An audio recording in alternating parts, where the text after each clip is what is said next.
Welcome back to All Things Plastics Podcast. Today, I'm joined by Dr. Andre Marshall, a double board certified plastic surgeon based in Beverly Hills.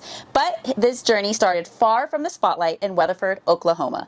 Dr. Marshall earned his medical degree at the University of Oklahoma, completed a rigorous general surgery residency at Vanderbilt, and then went on to train at one of the top programs in the country, the Duke Plastic Surgery Fellowship. He has also had a formative experience shadowing a top plastic surgeon in Colombia. Since 2015, Dr. Marshall has specialized in breast and body contouring procedures, from liposuction and tummy tucks to breast augmentations, BBLs, and a growing area of interest, rib remodeling. Let's dive into his journey from Oklahoma to Beverly Hills and explore the techniques behind his signature body contouring results. Let's welcome Dr. Andre Marshall. Dr. Marshall, welcome to All Things Plastics. You are the first surgeon to be on the podcast, and I feel like it's only right because you did Jasmine's iconic surgery journey. Yeah. And she looks amazing. Her results, she's what, a year and a half post-op now? Yeah, it's about a year and a half post-op. Yeah, she looks amazing. So I was like, you know what? We have to start off with Dr. Marshall, and we're going to dive right into it. Let's go. You've trained at some of the best, OU, Vanderbilt, and Duke. How did each chapter shape the surgeon you are today? Yeah.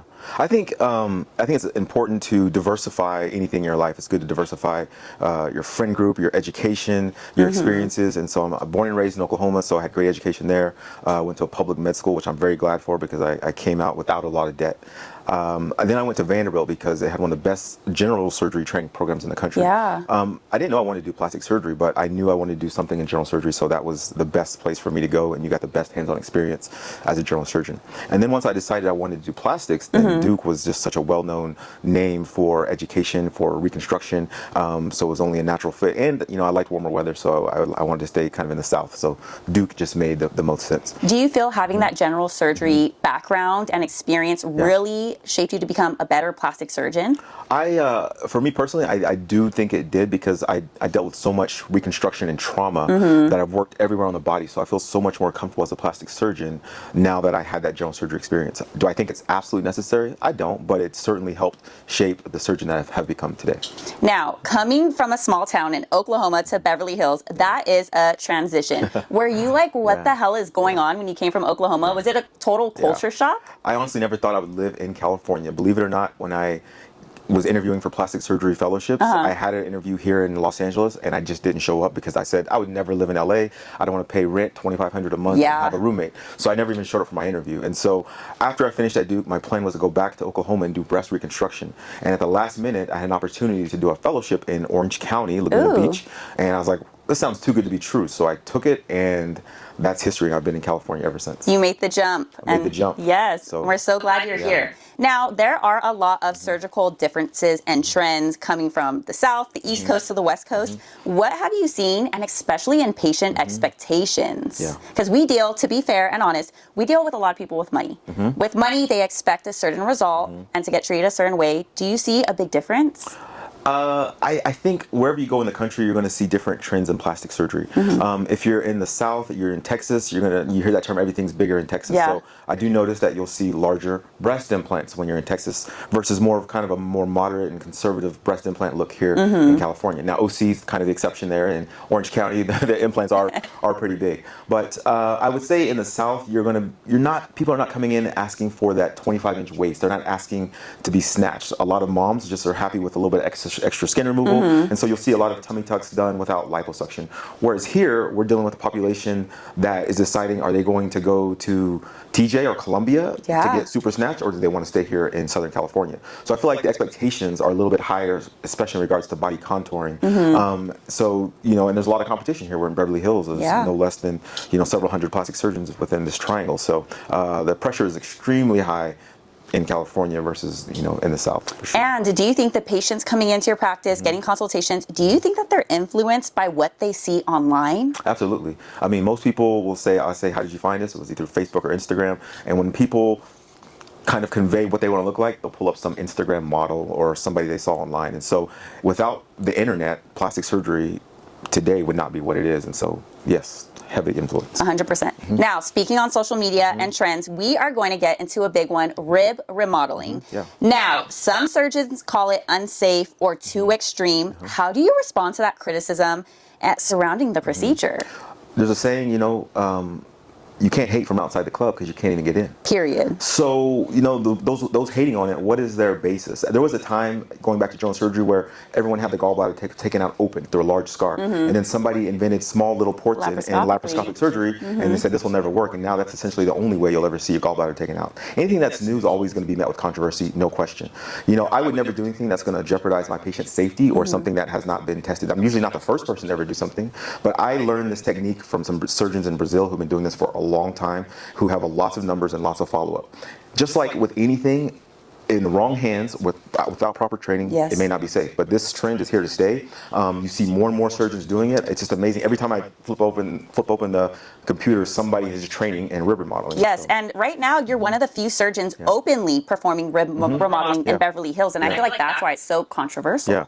Yeah. You know, it's you know, I welcome the controversy. I'm happy to sit down and talk about safety, my results with anybody. You know, there's a handful of surgeons doing it now. I've actually taught a few others in Beverly Hills. I was one of the first people in California to be doing it, first in the United States, and I have some of the highest numbers of patients I've done it on. I've had no major complications. It's gone great. The patients are extremely happy. And the girls are snatched. The before and afters are so wild. Do you want to break it down for the girls? What is rib remodeling and who kind of needs it?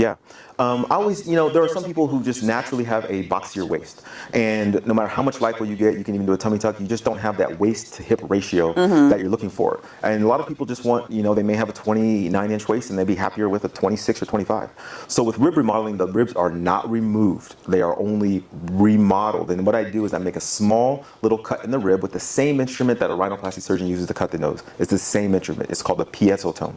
And I then fracture the rib, so it's a controlled fracture, not like you fell off your bicycle or in a car accident. So it's very controlled with less pain than a traumatic rib fracture. Once that's done, you have to wear a corset for 3 months. That corset helps to mold the rib in place until new bone forms.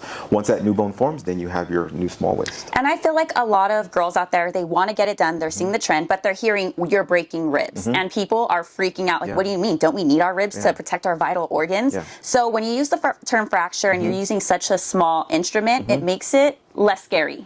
It is, you know, when you get your rhinoplasty done, they're breaking your nose. And then people say, does it affect your breathing? Well, you know, if the rhinoplasty is done correct, it should actually improve your breathing. So when we are addressing rib remodeling, we are addressing the floating ribs, which are at the very bottom. Yes, they do have a protective role in that if you were to get punched or in an accident, they protect your spleen and your ribs, but we are not removing those ribs. We're basically moving them in a couple of inches, so they're still there in their protective role, but it's a controlled fracture. And with the recovery process, with that, besides the traditional lipo, do you think that's a little bit more intense? I know we have to wear a really tight corset. Do you think there's any difference in recovery?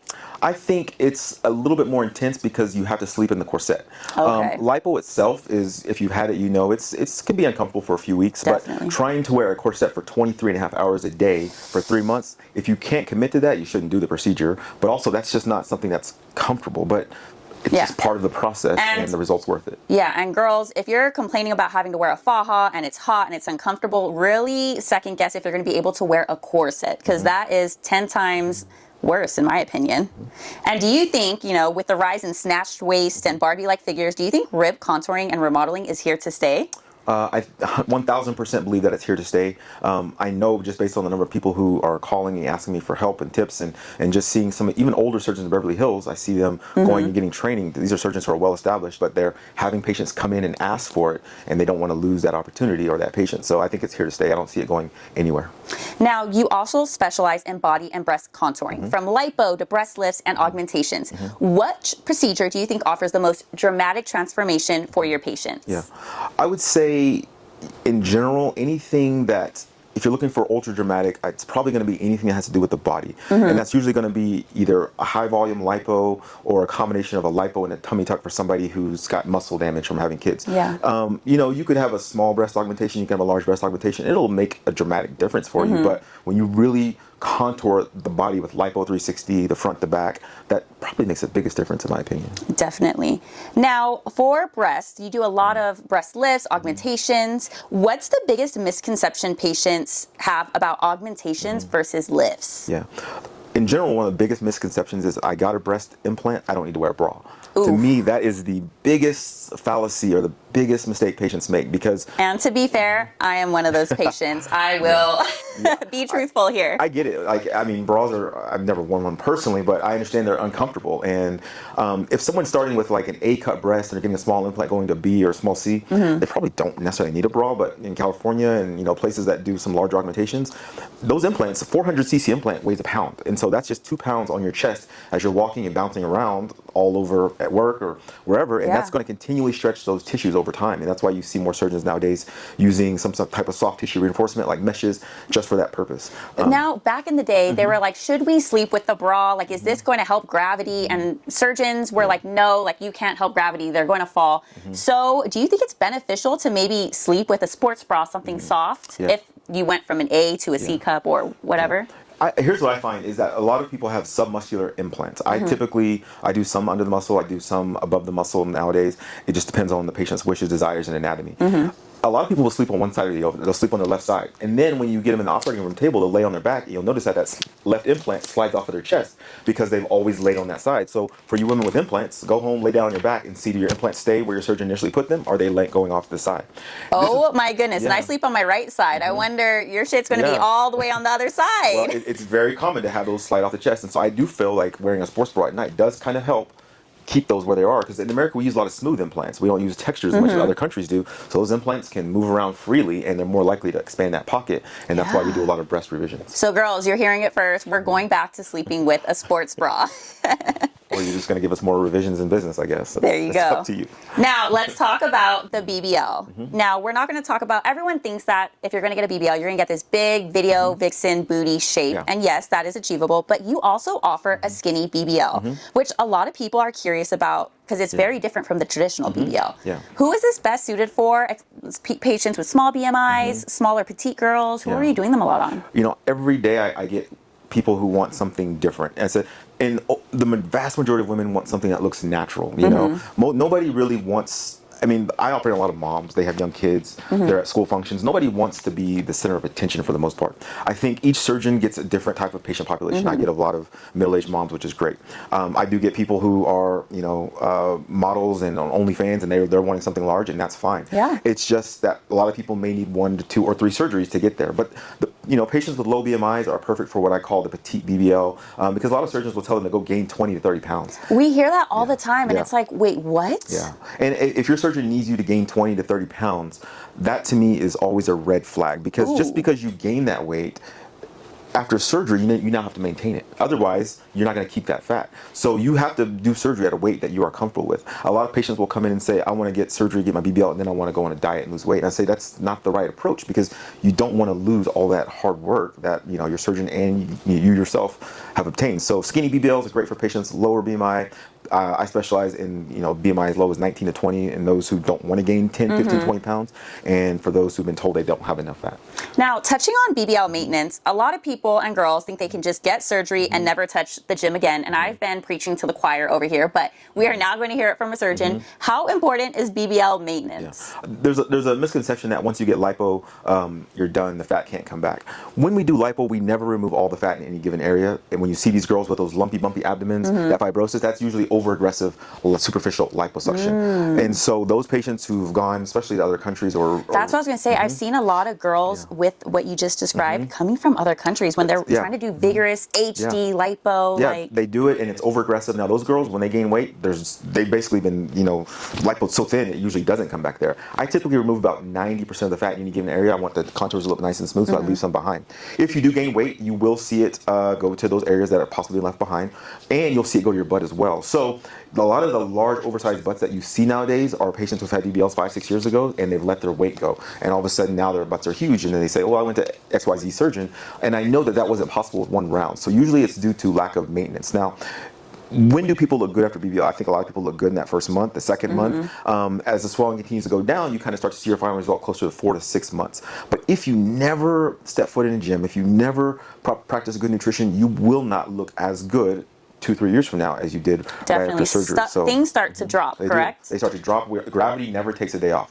forever. So if you do not maintain, you will be back on the operating room table trying to fix something, and that's pricey. There's no need for that if you can just, you know, if you're able to do it on your own naturally, you don't have to come back and get on the operating room table. Yes. And I always tell women, like, your protein. Your protein is so important. I know people hear it all the time and get your protein intake, all this stuff, but in combination with strength training, and if you want good body composition, and to maintain your results, don't waste your time, don't waste your money, get good nutrition and good protein intake, I think is key. Yeah. I always hear people say, well, after my surgery, I'm going to start working out. I was like, surgery's in 4 weeks. Well, let's start today. You know, the better you look coming into surgery, the better you look coming out. Yes, preach, because we hear this all the time, like, oh, I'm going to get the surgery and then I'm going to start. Like, no, sis, you got to do your lifestyle adjustments. And I talk about this all the time prior to surgery, because your results will be 10 times better if you change your nutrition, you get your steps in, you're just with everything.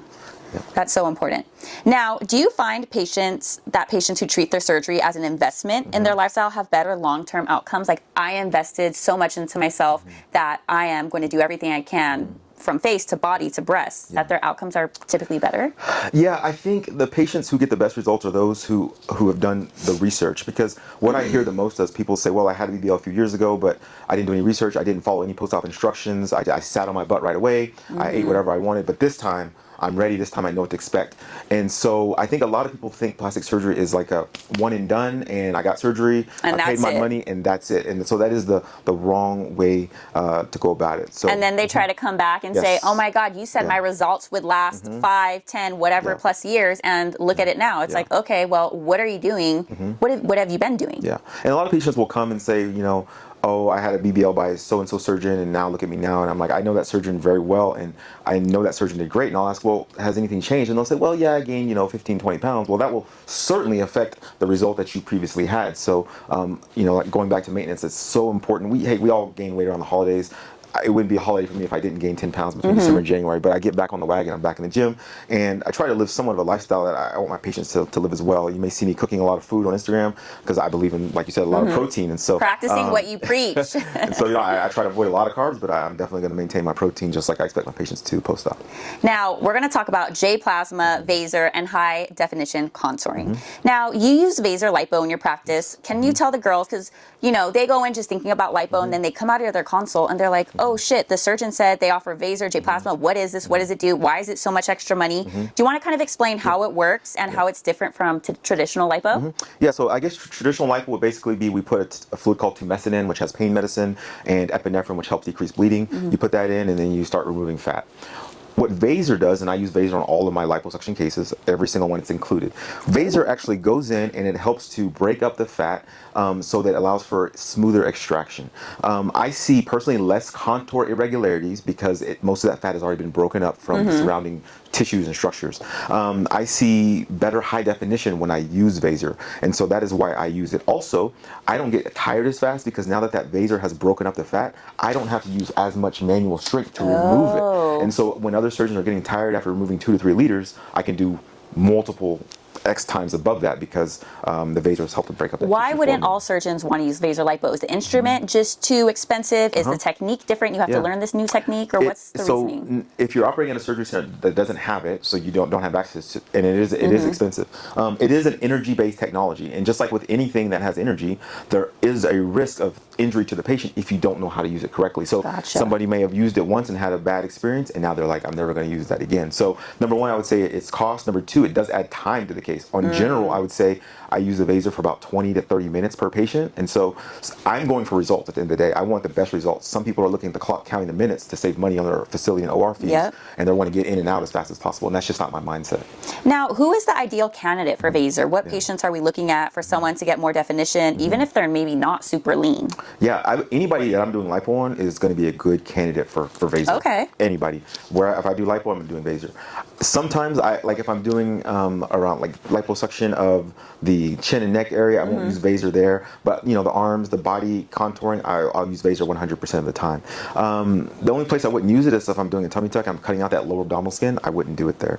Who's a good candidate for somebody that wants high definition? Well, somebody who already works out and has good definition underneath. Okay. Believe it or not, every time we do a tummy tuck, you can tell how much somebody works their core based upon how thin or thick their rectus abdominis muscles are. So when people come and they've never spent a day in the gym in their life and they say, I want muscles and I want lines here and there, you're basically creating the fake abs because there's really nothing underneath there. And if that patient ever were to go lose weight and those lines are not in the exact same place where the muscle definition look crazy. is, you may see 2 or 3 extra lines that shouldn't be there. So patients who have a good baseline physical fitness, they're not terribly overweight with a lot of loose skin are better candidates. Have you seen anyone yet come in with like the high definition lines and then they're moved all of a sudden? I have one of the worst cases I saw. Somebody had actually gone to a different country and had gotten a tummy tuck. And so you gotta be careful when you're doing high definition with a tummy tuck because when you bring the muscle in, those lines come in closer together as well. So they had the vertical lines placed and then they had their tummy tuck, and basically the vertical lines were essentially in their midline because they had tightened the muscles so much. And so you got to be careful to respect anatomy. Can you even do anything to fix that, or no? Once really. It's brought in, it's game's over. Yeah, it's permanent. So it's not something to take lightly.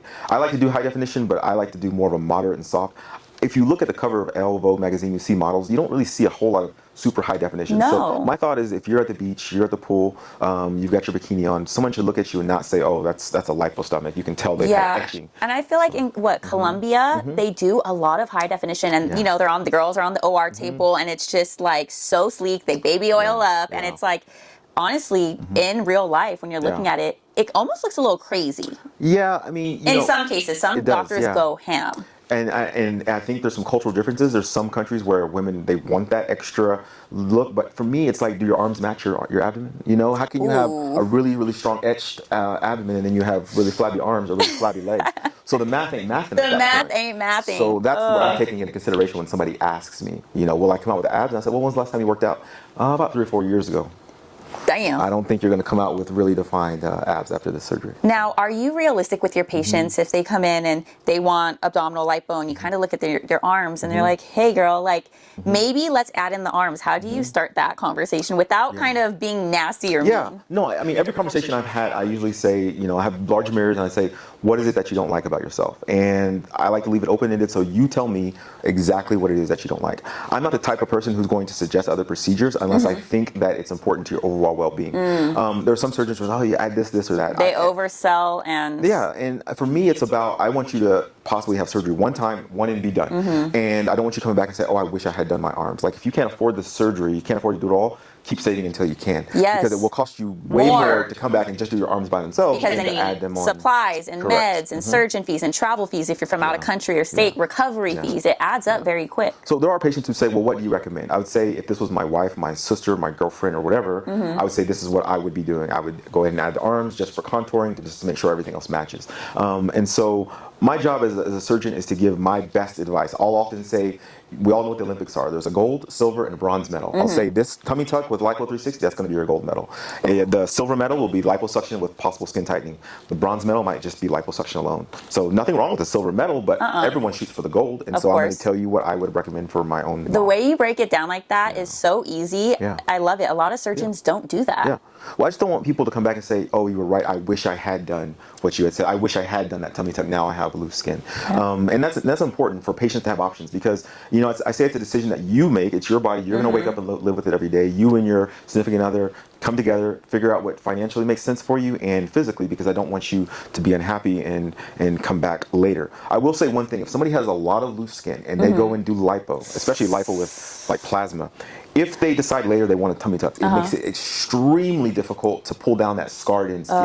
And so if you don't do a tummy tuck when you should initially, then oftentimes you're going to be left with a vertical scar, which you may see above your tummy tuck.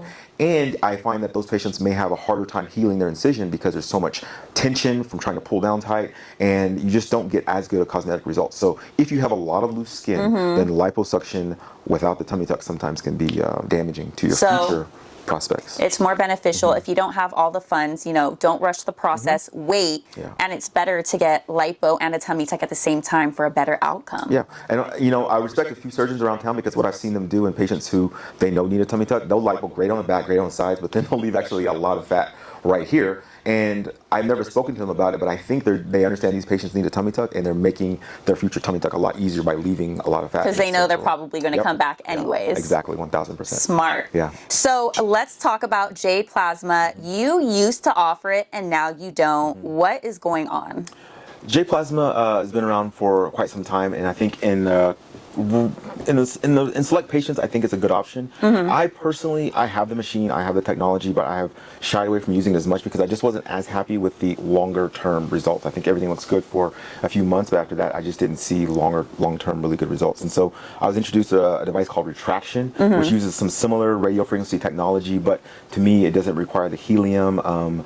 Less risk for me of seeing any skin damage or burns. And so I've used that for, like 2 or 3 years now, and I've been really happy with the results. I even used it on Jasmine. So that's my preferred take. The question is, some people think everybody's a candidate for skin tightening, and if you have enough skin that can be removed with a tummy tuck, you probably shouldn't be getting that product. And I know a lot of surgeons will tell you, hey, you can. I was just going to say, a lot of surgeons are selling J-Plasma. We're going to charge you $5,000 extra because we're going to tighten that skin. You need it. And what's unfortunate is, in order for this technology to work, you have to apply a certain amount of energy for a certain amount of time for it to work. Some people I've seen, they'll just go in and a little bit just to say they've done it, and you will get no result from that. And now you spent $3,000, $4,000, $5,000 for that extra tightening. And sadly, the patients, you're asleep on the table. You don't know how long the surgeon did it for, if they even remembered to do it, and you don't know. If I'm applying energy to the abdomen, that takes me an extra 20, 25 minutes sometimes. The arms, And I will vouch for him. I've been in the OR with Dr. Marshall, and he truly does take his time. You are getting your money's worth. I mean, how long was Jasmine surgery,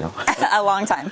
But her results are amazing. So I think when the correctly selected patient, it's a good technology, but it's not something for everyone. And I would just say use it with caution. Don't just think, oh, I'm going to get perfectly tight skin. Because in the best case scenario, you would see maybe upwards of 25 to 30% more skin tightening than without it.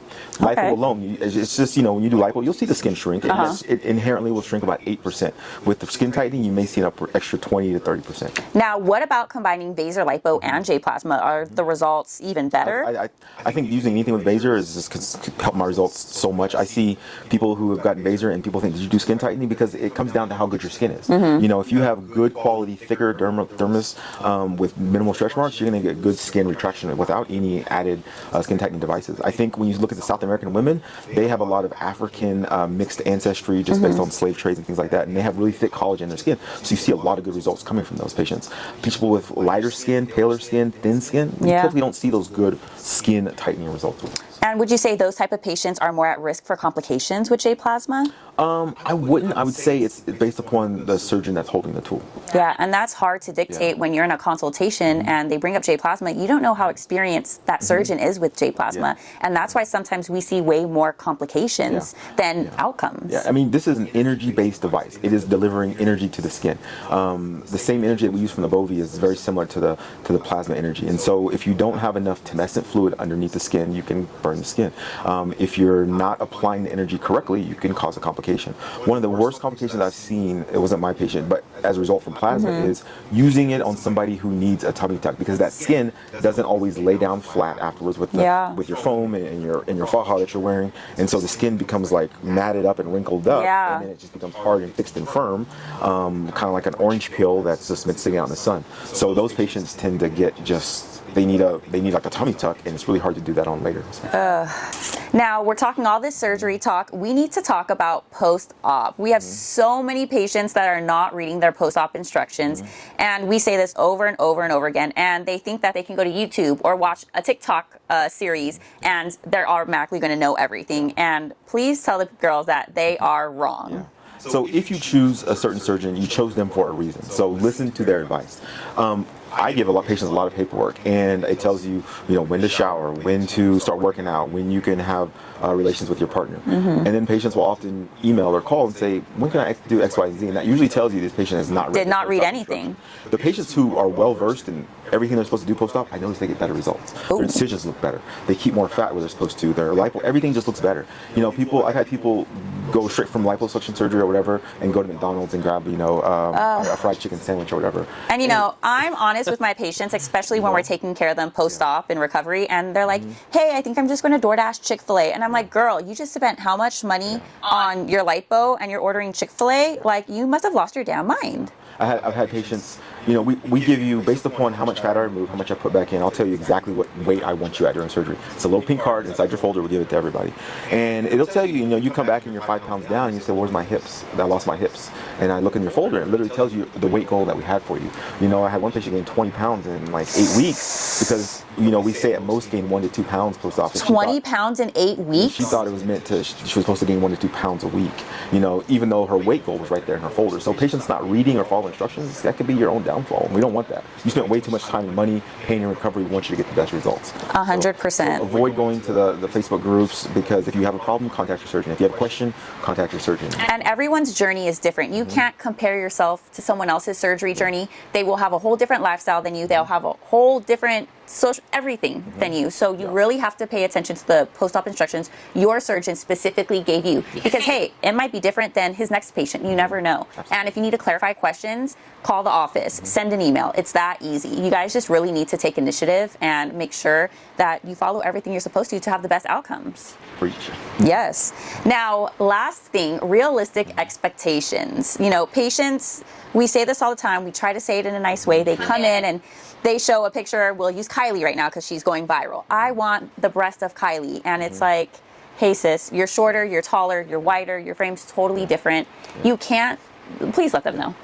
So when you have millions and billions of dollars, everything that is posted on your social media will look dang near perfect. Yes. These people have the best editing teams. They have lighting, the cameras, best lighting, etc.